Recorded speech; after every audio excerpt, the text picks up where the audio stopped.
When we think of the word God, we often can look at it in a positive light, but there are some pretty sketchy things that have been done by gods of all different religions. From gods who drink their own blood, to the god who gave Christians the name for hell, to some gods with some serious sibling issues. On today's top 10 list, I'll be covering 10 dark things gods did in ancient religions. In our number 10 spot today, we have Chinemasta.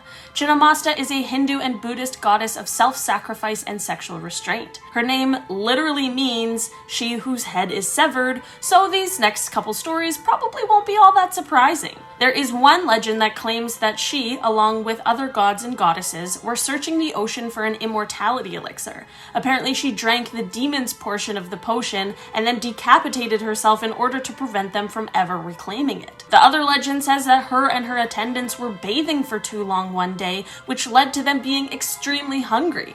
Instead of doing literally anything else, like the goddess of self-sacrifice that she is, she decapitated herself so that they could drink her blood. Definitely weird, but I appreciate the sentiment. Chinemasta is depicted holding her own severed head in her hand with 3 spurts of blood coming out of her neck. 2 of these streams are going into the mouths of her attendants, and the final one going into her own mouth. In our number 9 spot today, we have Amit. Before I dive into this one, guys, please don't forget to hit the thumbs up button if you're enjoying the video so far, because it really helps us out. Amit is an ancient Egyptian goddess with the head of a crocodile, the body of a lion or leopard, and the bottom of a hippopotamus. The name Amit means eater of the damned or devourer of the dead, and that is honestly basically exactly what she is. She is greatly feared, and for a good reason. She lives near the scales of justice in Duat, which is the Egyptian underworld.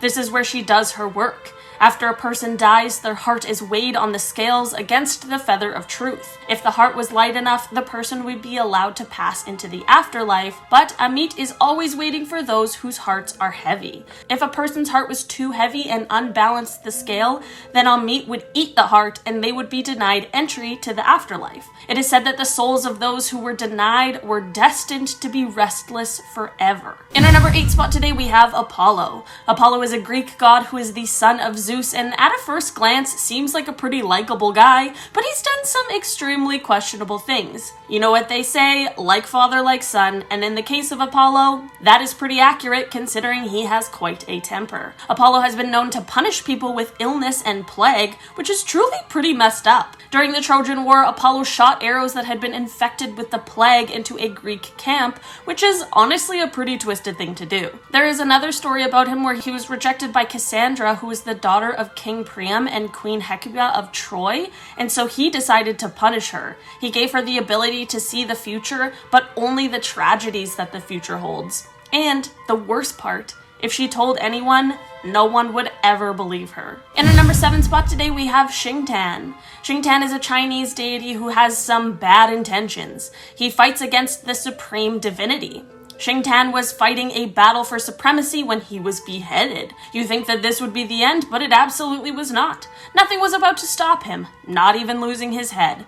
His head was buried in a mountain, but he picked up his shield and his axe and just carried on. He regenerated a face with his nipples becoming his eyes and his belly button becoming his mouth, and he continued to fight, which was represented by a martial dance. While there is something really creepy about this story, I guess the moral is to never give up on your plight for evil? In our number 6 spot today, we have Izanami and Izanagi.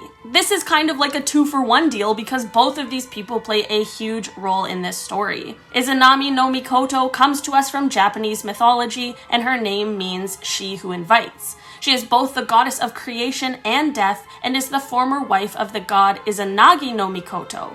So, it's a bit of a long story, but basically at one point she dies. This of course upsets her husband, and so he goes to the land of the dead to find her. Once he does, he can't quite see her because I guess the visibility isn't great in the underworld.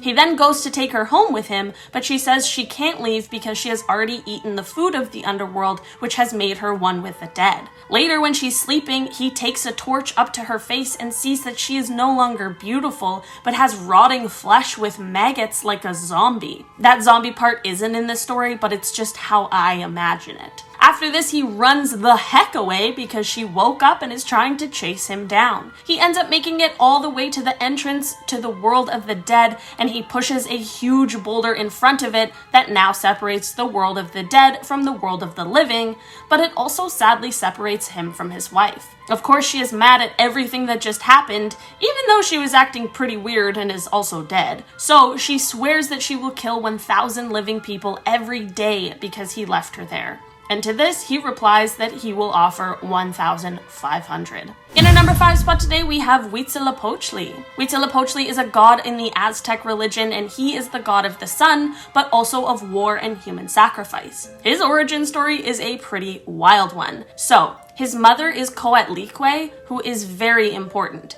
She already had other fully grown children when she was impregnated with him. Her grown children were the female deity Coalxauhqui and her 400 brothers. All these children were really mad at how their mother became pregnant again, and they began conspiring to kill her, which is just nuts. This is when Huitzilopochtli burst from his mother's womb in full armor, and he was also fully grown. He knew about the conspiring, and he fought his brothers and sisters literally right after being born. He then beheaded his sister and threw her body off the mountaintop, which is kind of messed up. After this, he chased his brothers around and they became scattered all throughout the sky. This is why he is seen as the sun, his sister the moon, and his brothers are the stars. In our number 4 spot today, we have Loki. Loki is a Nordic god and is quite the little trickster, as he basically devised his way into becoming a deity. Basically, there is a place called Asgard, and when that was being built by Odin, who is the king of the gods, Loki came and offered to help out with the build. To make a long story short, basically there was a giant helping with the build, and Loki made a special deal with him. If the giant finished the build by a certain time, he would be owed the sun, the moon, and the goddess Freya. Odin obviously didn't want to give these things over, but Loki assured him that the giant wouldn't be able to complete the build by that day. What Loki didn't know is that the giant had a stallion who was helping him, and he was on track to finish the build and win this deal. That's when Loki decides to transform himself into a mare. In mare form, he went over and wooed this stallion and led him off into the woods. In the woods, one thing led to another, and Loki in mare form ended up pregnant. After this, he gave birth to an 8-legged spider horse for some reason I do not know, and then he gave this weird baby horse to Odin as a gift. And apparently, this is how he became a god, but also this led to the giant being killed by Thor. So this story is both weird and pretty messed up. In our number 3 spot today, we have Hel. Based on her name, this might not be surprising, but Hel is the Viking goddess of the underworld. She is the daughter of Loki and a giantess. She was the person in charge of those who died either from illness or from old age, as there were other gods who would be in charge if they passed away under other circumstances. Hel is depicted as very greedy, and she is a demigod with half her body dead and the other half alive. It is said that when she was born, disease also came into the world, which honestly would be such a terrible legacy to hold. She is known for going through towns and killing everyone, or sparing just a few, and that all depends on whether she goes through the town with a broom or a rake. In our number 2 spot today, we have Kali. Kali is a Hindu goddess, and man, she is cool. While she is often paired with Shiva, who is quite calm, she, on the other hand, is known for her outbursts and violence. She is often depicted standing on or trampling Shiva while she's wearing a skirt made out of human arms and heads. She was the one who took down the demon named Rakta Bija. I know I said that wrong, but I couldn't find a pronunciation on the internet, so I just sounded it out. This demon was incredibly hard for humans to defeat because if he was wounded, he would be able to regenerate from one single drop of his own blood, so Kali was called in to help, and man, she did exactly what she needed to do. Kali drank the demon's blood and then ruined his body and all of the clones, which in the end took him out for good. To celebrate her big win, she danced around trampling over the dead bodies, and you guessed it, Shiva too. In our number 1 spot today, we have Cronus. Cronus is the son of the god Oronos and the goddess Gaia, and to describe Cronus as a problem child would be explaining it lightly, but a lot of that has to do with his father. Oronos had locked some of Gaia's children in Tartarus, which is sort of like an underworld, so Gaia asked the rest of her children to punish him for the evil deed. Cronus jumped up at the opportunity and actually ended up castrating his own father.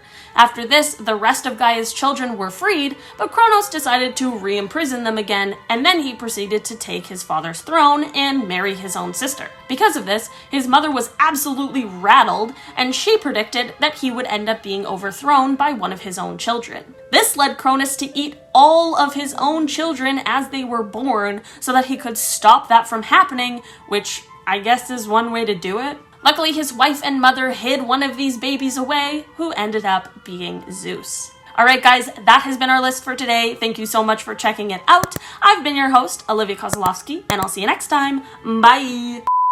He ends up making it all the way to the entrance of the underworld. Oh, oops. If I just kept reading, I would have seen what I was doing there. Okay, whoever's editing this, these names are hard in this one, but I think I got them. Huitzilopochtli. Okay. Kowalshoki. Sorry, I have it here somewhere, the pronunciation, and I'm just going to listen to it really quick. Really quick.